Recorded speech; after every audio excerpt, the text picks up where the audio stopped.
Hello friend, જય શ્રી કૃષ્ણ. આજે આપણે ઘઉં ચોખાના મિક્સ ખીચિયા પાપડ બનાવીશું. તો ખીચું બનાવતી વખતે એક પણ ગાંઠા નહીં રહે અને પાપડ છે એક પણ ફાટશે નહીં અને એકદમ સરસ એવા આપણે જે બહારથી લાવીને ખાતા હોય એવા જ પાપડ ઘરે બનીને તૈયાર થશે.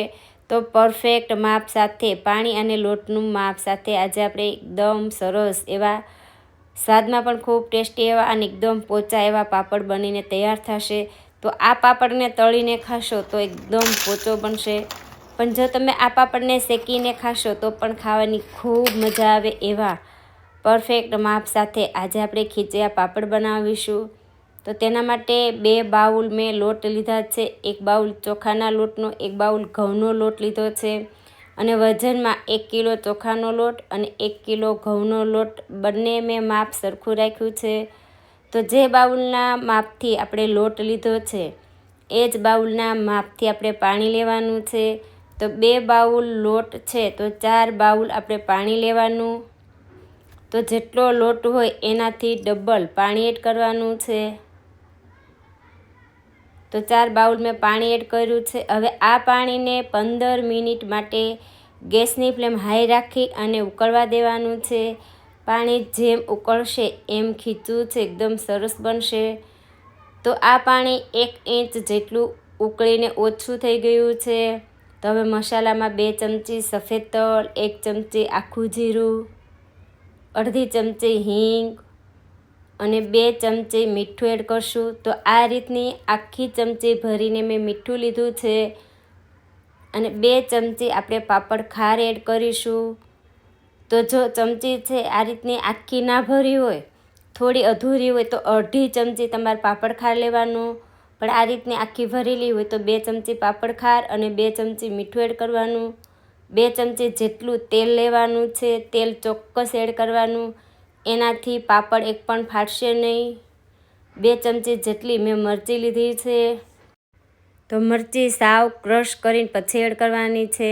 તો હવે આ બંને લોટને આપણે મિક્સ કરી લઈશું. તો મેં પહોળા વાસણમાં બંને લોટ મિક્સ કર્યા છે.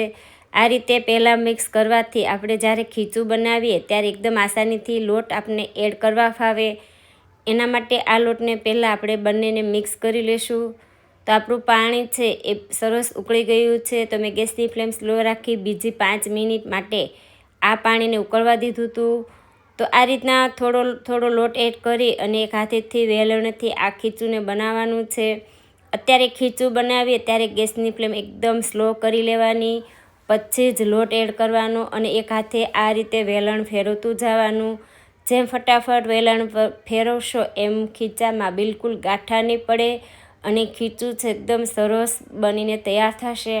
તો આ ખીચું શરૂઆતમાં થોડું ઢીલું લાગશે, પણ થોડું ખીચું ફરશે અને થોડો સમય લાગશે એટલે ખીચું છે આ રીતનું થોડું કડક થઈ જશે, કેમ કે ચોખાના લોટમાં પાણી વધારે જોતું હોય છે.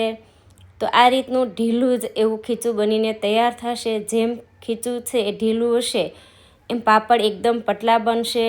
તો હવે આ ખીચાને આપણે બાફી લેશું. તો આ રીતના એક તપેલીમાં પાણી લીધું છે, ઉપર છાયણી મૂકીશું અને આ છાયણીને તેલવાળી કરી લેશું. તો જે આપણે ખીચું બનાવ્યું છે એ ખીચાને આ રીતે છાયણીમાં લઈ અને થોડું પહોળું કરી લેશું. તો આ રીતના છાયણીમાં એકદમ સરસ ખીચું પહોળું કરી અને ડીશ ઢાંકી દેશું. તો વરાળ બહાર ના જાય એ રીતે ખીચું પેક થઈ જાય એ રીતે આપણે ડીશને ઢાંકી ગેસની ફ્લેમ હાઈ રાખી 5 મિનિટ માટે આ ખીચાને આપણે બફાવા દેશું. તો જેમ ખીચું સરસ વરાળે બફાશે એમ તમારા પાપડ એકદમ સરસ બનશે. તો 5 થી 6 મિનિટ જેવું થઈ ગયું છે અને તમે જોઈ શકો છો કે ખીચું છે એકદમ સરસ ફૂલી અને તૈયાર થયું છે. જેમ સરસ ખીચું બફાશે એમ તમારા પાપડ એક પણ ફાટશે નહીં અને એકદમ પોચા બનશે. તો આ રીતનું ઢીલું ખીચું બને એ જ રીતના તમારે પણ ખીચું બનાવવાનું છે. તો એકદમ સરસ ખીચું છે બફાઈ ગયું છે. તો 5 થી 7 મિનિટ જેવું ખીચાને બફાવા દેવાનું. હવે આ બફાયેલું ખીચું એક બાઉલની અંદર આપણે કાઢી લેશું. તો આ રીતના બધું ખીચું મેં બાઉલની અંદર કાઢી લીધું છે. હવે આ ખીચાને આપણે એકદમ સરસ કૂણવાનું છે, તો તેના માટે મેં એક પ્લાસ્ટિકની આ રીતની એક બેગ લીધી છે. એમાં 1 ચમચી તેલ એડ કરી અને ખીચું એડ કરશું. તો આ ખીચાને આ રીતે બેગમાં લઈ અને એકદમ સરસ રીતે એને કૂણવી લેવાનું છે. પણ આ ખીચું હજી બહુ જ ગરમ છે, એટલે આ બેગ છે મને ગરમ લાગે છે, તો મને કૂણવું ફાવતું નથી. તો તમે કોઈ પણ આડું કપડું રાખી અને એકદમ સરસ એને જેમ કૂણવશો એમ પાપડ છે એકદમ સરસ બનશે. તો જો ગાંઠા રહ્યા હોય પણ આ રીતના સરસ કૂણવાઈ જાય તો પાપડમાં બિલકુલ ગાંઠા પણ ના રહે અને પાપડ પણ એકદમ સરસ એવા બનશે. તો આ ખીચાને મેં 3 મિનિટ જેવું એકદમ સરસ કૂણવી લીધું છે. હવે કૂણવાયેલું ખીચું છે એક બાઉલની અંદર આપણે કાઢી લઈશું. તો ખીચું છે એકદમ સરસ ઢીલું પણ બન્યું છે અને એકદમ સરસ બફાણું પણ છે. સરસ રીતે મેં કૂણવી પણ લીધું.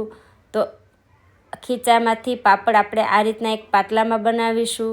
તો તમે વણીને બનાવવા માંગતા હોય તો વણીને પણ બનાવી શકો, પણ જો આ રીતના પાટલો હોય તો એમાં એકદમ ફટાફટ પાપડ બનીને તૈયાર થશે.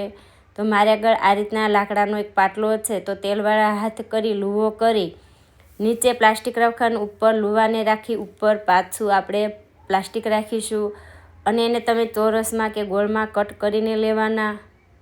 તો આ રીતના દબાવીને પાપડ બનાવશો તો એકદમ ફટાફટ પાપડ છે બની જશે. તો પહેલી જ વારમાં એકદમ પરફેક્ટ એકદમ પતલો પાપડ છે બનીને તૈયાર થયો છે. પણ જો તમને થોડો પાપડ જાડો લાગે તો આ રીતના પ્લાસ્ટિક હોય ત્યારે જ એને આંગળીએથી પતલો કરી લેવાનો. મારો પાપડ એકદમ સરસ પતલો જ છે, પણ હું તમને બતાવવા માટે આ રીતે આંગળીએથી મેં બતાવ્યું છે. પણ જો ખીચું એકદમ સરસ બનશે તો પાપડ છે પહેલી જ વારમાં એકદમ સરસ બનીને તૈયાર થશે. તો આ પાપડને સાડીમાં કે કોટનના કોઈ પણ કપડામાં સૂકવી લેવાના. તો આ રીતના પ્લાસ્ટિકથી મેં બધા પાપડ છે બનાવી લીધા અને મેં સાડીમાં સૂકવ્યા છે. તો 1 થી 1.5 કલાકમાં કુલ 150 થી 200 પાપડ બનીને તૈયાર થઈ ગયા અને એક પણ પાપડ ફાટ્યો નથી. તો આ પાપડને 8 કલાક માટે આ જ રીતે સૂકવવા દેવાના. 8 કલાક જેવું થાય પછી પાપડને ફેરવી લેવાના, પછી 8 કલાક સૂકવવા દેવાના, પછી 1 દિવસ તડકે સૂકવવાના. પાપડ તડકે સુકાશે તો આખું વર્ષ પાપડ છે સારા રહેશે. તો એકદમ સરસ પાપડ છે એ સુકાઈને તૈયાર થયા છે અને એકદમ પતલા પાપડ બન્યા છે. એક પણ પાપડ ફાટ્યો નથી. તો આ રીતના ખીચું બનાવીને પાપડ બનાવશો તો તમારા પાપડ પણ એકદમ પરફેક્ટ બનશે. અને આ પાપડને આખું વર્ષ રાખશો તો કોઈ પણ સરસ બેગ હોય પેક થઈ જતી હોય એ રીતે રાખશો તો આ પાપડ આખું વર્ષ સારા પણ રહેશે. તો એકદમ સરસ એવા આપણા પાપડ છે બનીને તૈયાર થયા છે. હવે આ પાપડને આપણે શેકીને જોઈ લઈએ. તો ગેસ ઉપર પહેલાં આપણે પાપડને શેકીને હું તમને બતાવું છું. તો પાપડ છે એ એકદમ ફટાફટ ફેરવવાનો.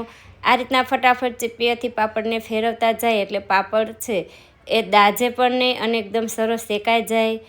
ઘણા એવું કહેતા હોય કે અમારાથી પાપડ છે સરસ શેકાતા નથી અને દાજી જાય, પણ જો તમે આ રીતના ફટાફટ ફેરવીને શેકી લેશો તો પાપડ છે તમારા દાજે પણ નહીં અને એકદમ સરસ રીતે શેકાઈ જાય. તો આ રીતે મેં પાપડ શેકીને તૈયાર કર્યા છે. એ પણ એકદમ સરસ ફૂલ્યા છે અને સરસ એવા પણ ટેસ્ટમાં પણ લાગે છે. તો હવે આપણે પાપડ તળીને જોઈ લઈશું. તો તળેલા પાપડ છે એ દાંત વગરના વ્યક્તિ પણ ખાઈ શકે એવા બનીને તૈયાર થશે. તો પાપડ આપણે તેલમાં એડ કરીએ ત્યારે માત્ર 1 જ વાર ફેરવીને કાઢી લેવાનો છે. જો સરસ તેલ આવેલું હશે તો પાપડને તળાતા બિલકુલ વાર નહીં લાગે. તો આ રીતના એકવાર જ ફેરવી પાપડને બહાર કાઢી લેવાનો છે. તો તળાયેલો પાપડ મોટી ડીશ જેવો બનીને તૈયાર થયો છે અને એકદમ પોચા એવા બનીને તૈયાર થયા છે. તો આ રીતે મેં પાપડને તળી પણ લીધા અને શેકી પણ લીધા. તો તમને જે રીતે ગમતા હોય તે રીતે શેકીને અથવા તળીને તમે ખાઈ શકો. તો શેકેલા પાપડ છે એ પણ ખાવાની ખૂબ મજા આવે છે અને તળેલા પાપડ છે એ દાળ ભાત સાથે અથવા દાંત વગરના વ્યક્તિ પણ ખાઈ શકે એવા